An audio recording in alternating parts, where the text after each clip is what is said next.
Bismillahirrahmanirrahim. Assalamualaikum warahmatullahi wabarakatuh dan selamat pagi. Selamat tengah hari dah. Okay, salam sejahtera guys. Zaz. Okay, so 2 bulan aku tak buat aktiviti, tak up video, tak update lah apa yang sepatutnya aku kena buat.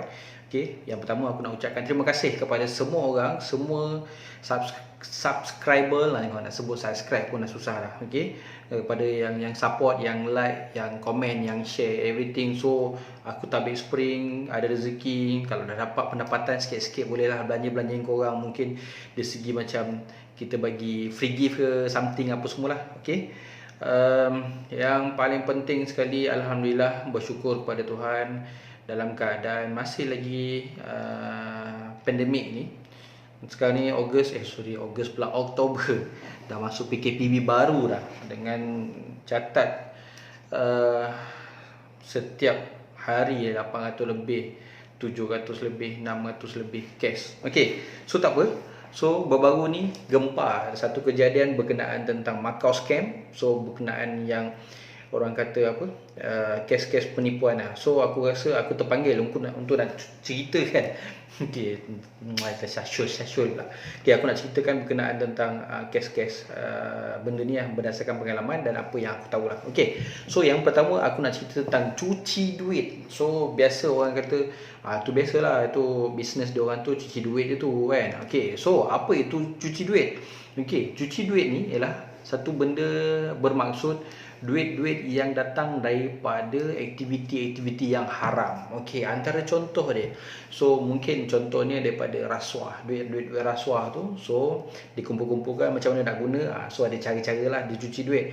Rasuah, lepas tu ada buat judi haram, pelacuran, merompak, biasalah aktiviti alung pun dia, duit-duit jual dadah apa semua, apa tadi, pelacuran dah sebut kan, so scam, skim ponzi dan macam-macam. Okey, so duit-duit tu, apa yang nak dikongsikan ialah apa yang dikatakan ekonomi bawah tanah ni, ataupun industri cuci duit ni adalah satu industri underground. Okey, so banyak yang dikatakan, kalau dekat Malaysia ni saja lebih puluh-puluh bilion kot.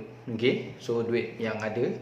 So bagaimana dia orang cuci duit ni? Dia implementkan dengan cara duit tu, dia menghalalkan duit tu supaya dia boleh menggunakan. Itu cara dia lah, betul ke tidak lah kan. Tapi bukan betul ke tidak, cerita dia memang tak betul pun.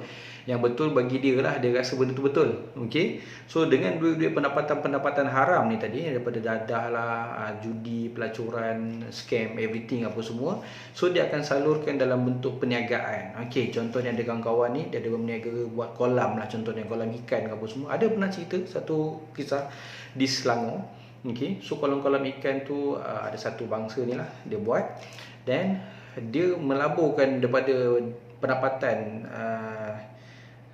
apa tadi, duit tadi daripada haram tadi tu. So dia laburkan dekat tempat-tempat yang macam tu. Jadi dengan pendapatan yang ada dekat situ tadi, dia gunakan untuk run business, untuk aktiviti harian dia apa semua. Jadi nampak benda tu macam halal lah. Okey, sebab tapi kena ingat, modal tu datang daripada modal yang haram. So banyak benda, so, dan kita pun tak terkejut. Ada juga ramai juga artis yang tiba-tiba dia dah top sikit, lepas tu join business. Aku tak sebut negara mana, artis mana, aku tak sebut artis jelah negara mana sekalipun. Cuma aku bagi tahu korang boleh tengok, mula-mula top sikit-sikit, lepas tu tiba-tiba nak buka cawangan ni daripada 5 jadi 10 jadi 30 kan. So macam agak pelik lah, betul lah. So orang lain tengah struggle, tiba-tiba kau buka cawangan banyak-banyak, pelik lah kan. Okay, so satu benda yang kita kena tahu. Okay, so jadi kalau nak ikutkan apa yang kita patut alert lah, kita kena patut, bukan kata alert, maksudnya peka dengan benda-benda yang macam ni.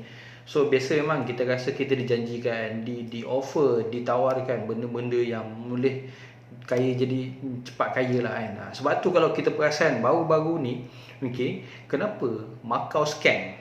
Satu Macau scam ni aku terpaksa cerita satu lagi tajuk lah berkenaan ni, sebab dia banyak isu-isu ni, dan aku akan kongsikan supaya korang di luar sana alert berkenaan tentang perkara-perkara macam ni lah. So antara cuci-cuci duit ni, so sebab tu kalau kita tengok kenapa bukan pihak berkuasa seperti PDRM yang serbu dan buat tangkapan, dan kenapa SPRM yang buat tangkapan. Okey, kat situ pun korang dah rasa macam pelik sikit kan. Bukan pelik lah, maknanya diberitakan juga penguat kuasa pun juga terlibat dalam aktiviti-aktiviti yang sebegini. Jadi bukanlah kita kata penguat kuasa ni tak ibarat macam polis ni tak sepatutnya kan, tapi kita faham manusia, okey. So semua manusia dia ada kelemahan, dia ada kelebihan, dia ada kekurangan apa semua. So tapi aku percaya, so di bawah pimpinan Ketua Polis Negara akan dapat atasi juga perkara-perkara macam ni, termasuk juga dengan SPRM pun boleh atasi perkara-perkara macam ni. Dan isu-isu tentang cuci duit ni tu biasa, kadang-kadang ada disalurkan dalam persatuan. Okey, untuk nak nampakkan benda ni aktiviti ke arah kebajikan, program-program, bagus lah kan, NGO ni dia fund sana sini, dia support sana sini aktiviti apa semua. So dia buat program, dia buat marketing, dia buat itu, dia buat ini. Padahal kena ingat, duit tu datang daripada mana? Kadang-kadang dia kata okey, duit ni datang daripada syarikat sekian. Sebab apa? Syarikat ni nak tolak cukai lah apa semua kan, nak claim cukai lah apa semualah, reduction orang kata kan.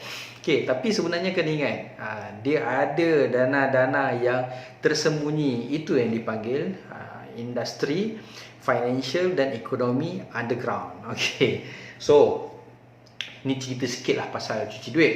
So jadi aku rasa cukup sampai kat sini dulu. Next time nanti aku akan kongsikan lagi berkenaan tentang cuci-cuci ni. Okey, mungkin ada episod-episod lain kita akan kongsikan berkenaan tentang cuci dosa bro. So berkenaan cuci dosa ni ada juga. Diorang rasa dengan aktiviti-aktiviti bersedekah, beraktiviti sana, aktiviti sini, dia bagi duit, bagi itu, bagi ini, dengan itu dia boleh cuci dosa dia. So kena ingat, so dosa ke pahala tu bukan tangan kau yang menentukan, tu tangan yang atas tu yang menentukan. Okey, so itu saja, rasanya cukup untuk intro yang pertama. Dah 2 bulan tak up kita punya video. So insyaAllah semoga video ni bermanfaat lah. Aku pun orang kata apa, shaking sikit lah kan, dah lama tak buat video. Jadi insyaAllah ada rezeki nanti kita up lagi, kita buat episod-episod seterusnya.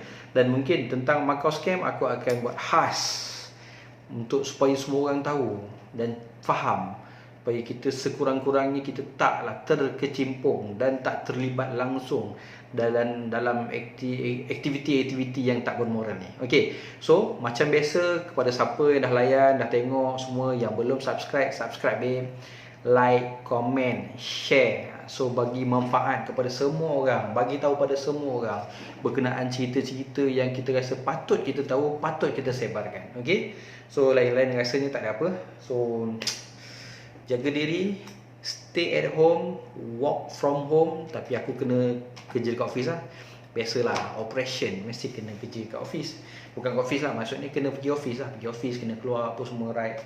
So jangan lupa, mask kena pakai. Ini antara mask yang sentiasa aku akan bawa lah. So pakai mask, pakai sanitizer. Okay, brand Ubag. Okay, aku promote sikit ni. Okay, nampak tak? Aku tak nampak ke tidak? Okay, so macam biasa lah pakai. So jumpa lagi, stay tune. Assalamualaikum warahmatullahi wabarakatuh. Zaz.